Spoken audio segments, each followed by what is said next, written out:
పాపకు పాలు పట్టాను. నువ్వు అన్నం తిన్నావా బావా? అయితేరా తిందువు గాని. జ్యోతి, ఏం బావా? నీకు విషయం చెప్పాలి. ఏమిటది? రేపటి నుంచి నువ్వు ఇంటికి రావద్దు. బావా? అవును జ్యోతి, నువ్వు రోజు ఇంటికి వస్తున్నావు. నా బిడ్డకు తల్లి లేని లోటు. నిజానికి నీకు నేను ఎంతో రుణపడి ఉన్నాను. కానీ లోకులు వాళ్ళ నోళ్ళు ఊరుకు నిన్ను నన్ను కలిపి కట్టుకథలు అల్లుతారు. నాకు ఎలాగో తీర నష్టం జరిగిపోయింది. తలెత్తుకోలేక సంఘంలో జీవోత్సవంలా బ్రతుకుతున్నాను. నా వల్ల కానీ నా బిడ్డ వల్ల కానీ నీ బ్రతుకు ఎలాంటి కష్టం కలగకూడదు. నీ భవిష్యత్తుకి ఎలాంటి నష్టం జరగకూడదు. నీ పెళ్లికి ఎలాంటి అంతరాయం కలగకూడదు. అందుకే రేపటి నుంచి నువ్వు ఇంటికి రాకుండా ఉంటే మంచిది అని అర్థం చేసుకో. అమ్మా ఏడుస్తావు. బావన్న దాంట్లో తప్పే ఉంది. నీ మంచి కోరే చెప్పాడు. పాప ఆఫీస్ చేసిన పని వల్ల మనందరం ఏడవలసి వచ్చింది. నేను వెళ్ళకపోతే బావ ఒకడు పాపను ఎలా చూసుకుంటాడు? దానికి ఏ టైంకి ఏం కావాలో అన్ని అమర్చి పెట్టగలరా? నిజమే, కానీ మనం ఏం చేయగలం? పసిబిడ్డను నువ్వు చూసుకోలేవు బాబు. నేను తీసుకెళ్తానంటే నా మాట విన్నాడా? ఇదంతా మన కర్మ.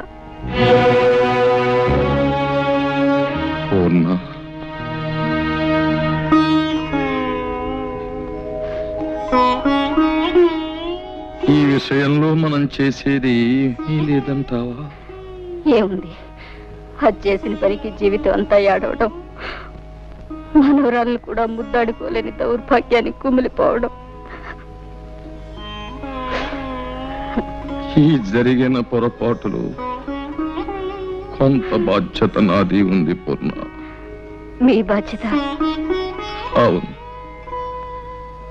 అతనికి మన అమ్మాయి తగింది ఎంత మాత్రం కాదు అని నువ్వెన్నిసార్లు చెప్పినానే వినిపించుకోలేదు. పెళ్ళయ్యాక దాని గుణం మార్చుకుంటుంది అని ఆశపడ్డానే కానీ ఇలా మనకందరి గుండెల్లో చిచ్చురగులుస్తుంది అనుకోలేదు. జరిగిన పొరపాటును దిద్దుకోవాలి. మన అల్లుడికి న్యాయం జరిగిపోయింది. అతనికి న్యాయం చెయ్యాలి. ఎలా? ఏం చేస్తారండి?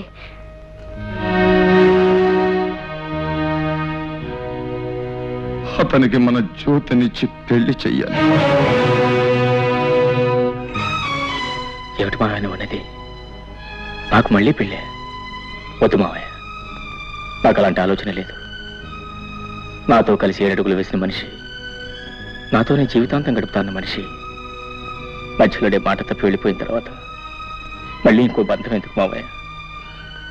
ఎలాగో ఒంటరి వాడిని అయిపోయాను. ఈ జీవితం లాగే ఒంటరిగానే గడిచిపోను. నా జీవితం ఆరిపోయిన దీపం లాంటిది. ఇక ఏ జ్యోతి తిరిగి వెలిగించలేదు. లేదు బాబు, మా జ్యోతి తప్పకుండా నీ జీవితానికి వెలుగునిస్తుంది. వద్దు మావయ్య, జ్యోతికి వేరే ఏదైనా మంచి సంబంధం చూసి పెళ్లి చేయండి. నా మాట వినండి. మా మాట కూడా కాస్త విను బాబు. కన్న పాపానికి మేము, కట్టుకున్న నేరానికి నువ్వు, తోడపుట్టిన దురదృష్టానికి దాని చెల్లెలు అందరం బాధపడుతున్నాం. అది గడప దాటిన క్షణం నుంచి నీ మావయ్య కానీ నేను కానీ కంటి నిండా నిద్రపోయావా, కడుపు నిండా తిండి తిన్నావా?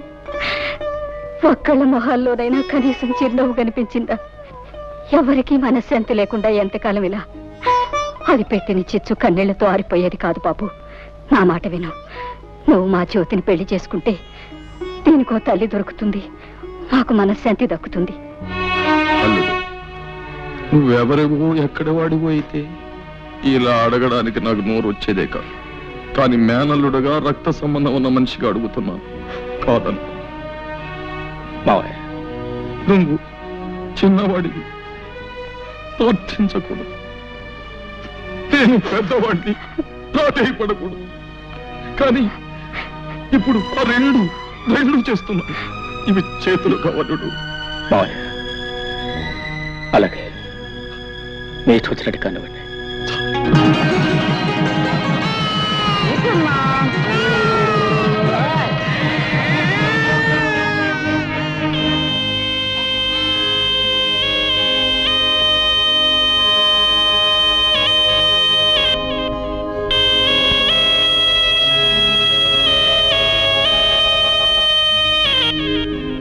అమ్మా జానకి,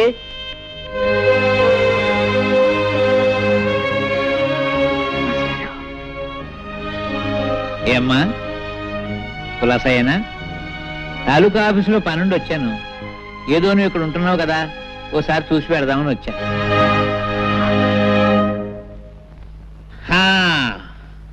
అబ్బో, ఇల్లు చాలా బాగుందమ్మా, చాలా పెద్ద ఇల్లు.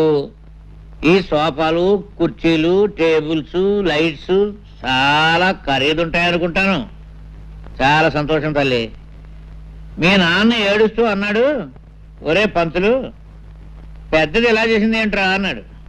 నేనన్నాను, ఊరుకోరా పిచ్చోడా, అదేం తెలివి తక్కువది కాదు, ఏదో గొప్పతనం లేదే ఇంత పని చేస్తుందా అని నేనన్నాను.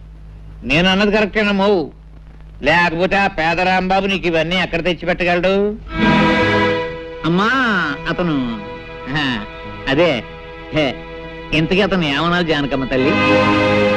భర్త అనడానికి కుదరదు, ఎందుకంటే అతను నీ మెళ్ళలో తాడి కట్టలేదు కనుక. పోనీ నేను అతని భార్య అందామా, అది కుదరదు. ఏమనాలబ్బా? ఏమిటో ఏమనాలు యథోపరికి తోచావడం లేదు. పాఠాలంటే చెప్తాను గాని భాష గురించి అంతగా తెలియదమ్మా. పోనీ ఏమనాలో నువ్వు? అదేమిటమ్మా, అదేమిటి ఎడుతున్నావా? Silence silence silence. నువ్వేదో ఆనందంగా సుఖంగా ఉన్నావేమో చూసి పెడదామని నేను వస్తే ఏడుస్తావేమిటమ్మా? Silence silence. అమ్మా ఏడవకూడదు. మాస్టారు, నేను తప్పు చేశాను మాస్టారు, తప్పు చేశాను. చచ్చా ఏడవకమ్మా, చేసిన తర్వాత తప్పని తెలిస్తే ప్రయోజనం లేదమ్మా. చూడమ్మా, నీకు గుర్తుందో లేదో, నీ చిన్నప్పుడు చదువుకునేటప్పుడు వేమన శతకంలో ఓ పద్యం, కులములోన ఒక్క గుణవంతుడుండిన కులము వెలయు వాని గుణము చేత. ఆ పద్యం నువ్వు తప్పు చదివితే నిన్ను నేను బెత్తంతో కొట్టాను. మరుసటి రోజు కరెక్ట్ గా అప్పచెప్పావు. కానీ నీవు ఇప్పుడు పెద్దదానివి, బెత్తంతో మందలించవలసిన వయసు కాదు నీది. సరిదిద్దడానికి వీలున్న తప్పు కాదు నువ్వు చేసింది. అది పద్యం, ఇంకోసారి చదివితే వస్తుంది. కానీ ఇది జీవితం. ఇంకో జన్మ ఎత్తితే గాని చేసిన పొరపాటు సరిదిద్దబడదమ్మా. ఈ జన్మకింతే. సైలెన్స్ సైలెన్స్ అమ్మా. మాస్టారు బాగున్నారా మాస్టారు?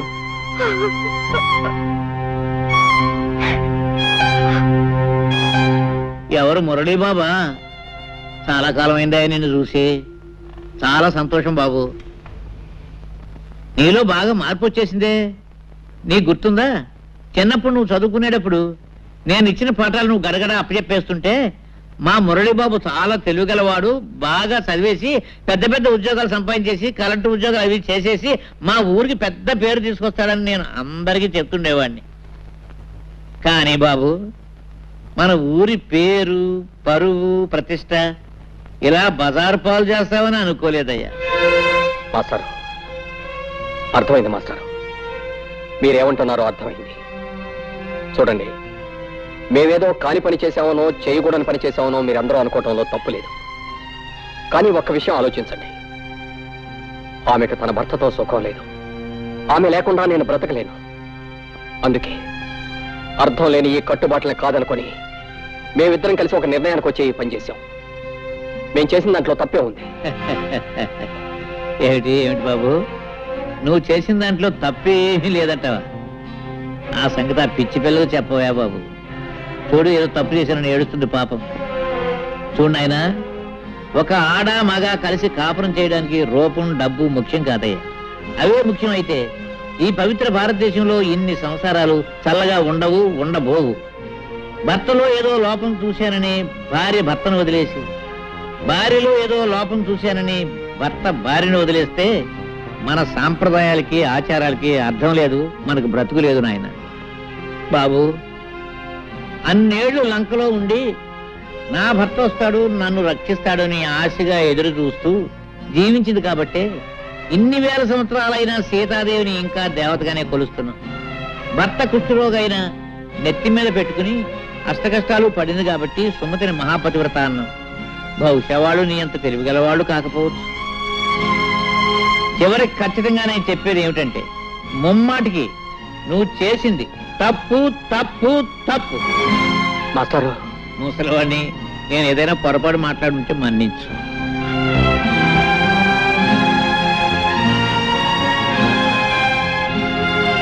వస్తానమ్మా.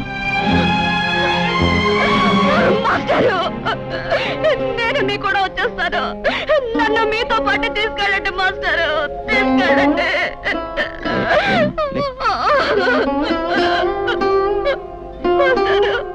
ఏమిటమ్మా, ఏమిటి పిచ్చి తల్లి? వస్తావా? ఎక్కడికి వస్తావు? ఎవరి దగ్గరికి వస్తావమ్మా? నా కూతురు చచ్చిపోయిందని తర్పణం వదిలేసిన మీ నాన్న ఇంటికి వస్తావా? తప్పు చేసిన నిన్ను మళ్ళీ ఎప్పుడూ ఆ ఊళ్ళో అడుగు పెట్టకూడదని వెలేసిన ఆ ఊరికి వస్తావా? పోనీ రాంబాబు ఇంటికి తీసుకెళ్దామంటే నిన్న రాత్రి నీ చెల్లెలతో అతనికి పెళ్లి జరిగిపోయింది. అంతేనమ్మా, అంతే. ఒకసారి గడప దాటిని ఏ ఆడదాని బ్రతుకైనా జీవితాంతో సైలెన్సేనమ్మా, సైలెన్సే, సైలెన్సే.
అయ్యో, ఉండు బావా.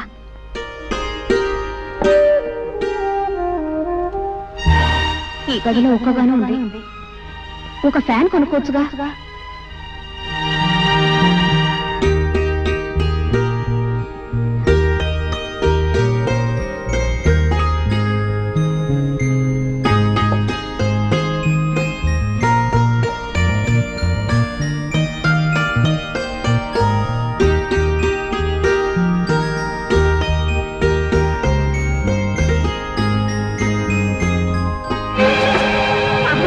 అమ్మగారు కృష్ణాలు పోస్తున్న అంటించుకుంటున్నారు.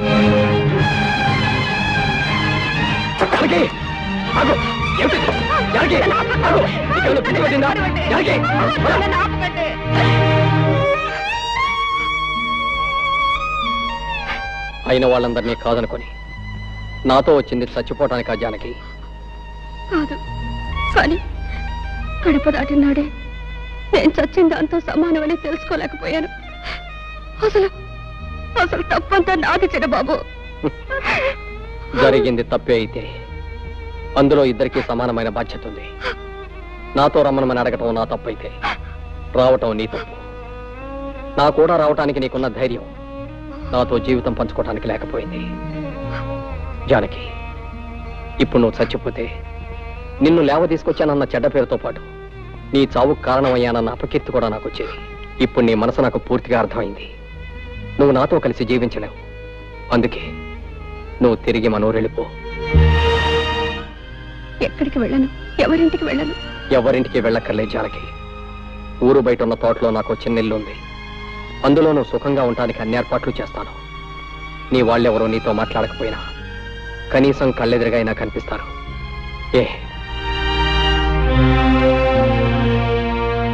అయితే ప్రొద్దుటే ప్రయాణానికి సిద్ధంగా ఉండు. ఈ రాత్రికి అన్ని ఏర్పాట్లు చేస్తాను.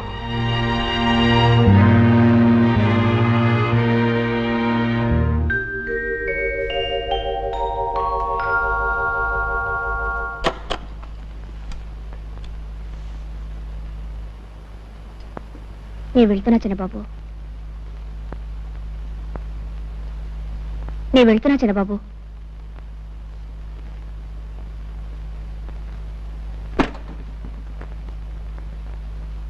చిన్నబాబు, చిన్నబాబు,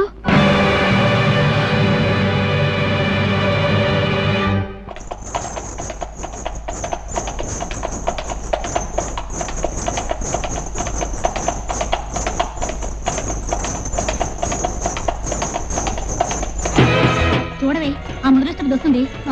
దాని మొహం చూస్తే ఆ పాపాలన్నీ మనకి అనుకుంటాయే. అది చూడకండి, చూడండి.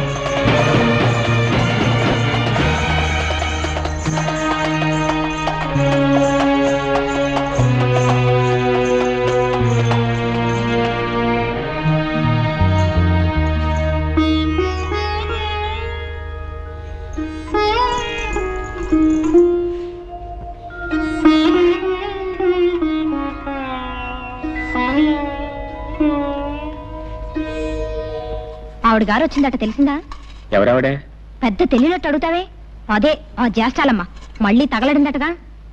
చేస్తాలమ్మా, ఆ పేరు ఇప్పుడు వినలేదే. ఇదిగో, ఇలాంటి సమాధానాలు చెప్తే నాకు ఒళ్ళు మండుకొస్తుంది. చిచ్చి, మళ్ళీ ఊరు రావడానికి మనసు ఎలా ఒప్పిందో. అంత సిగ్గుమాలను పనిచేసిన తర్వాత కూడా. రామరామ. ఏంటో రామరామ కృష్ణ కృష్ణ, అసలు విషయం ఏంటి చెప్పు. అట్నుంచటే పోతుంది అనుకున్నాను. ఆవిడ గారి గురించి ఇక్కడ ఎవరు బెంగ పెట్టుకున్నారని వచ్చింది మళ్ళీ.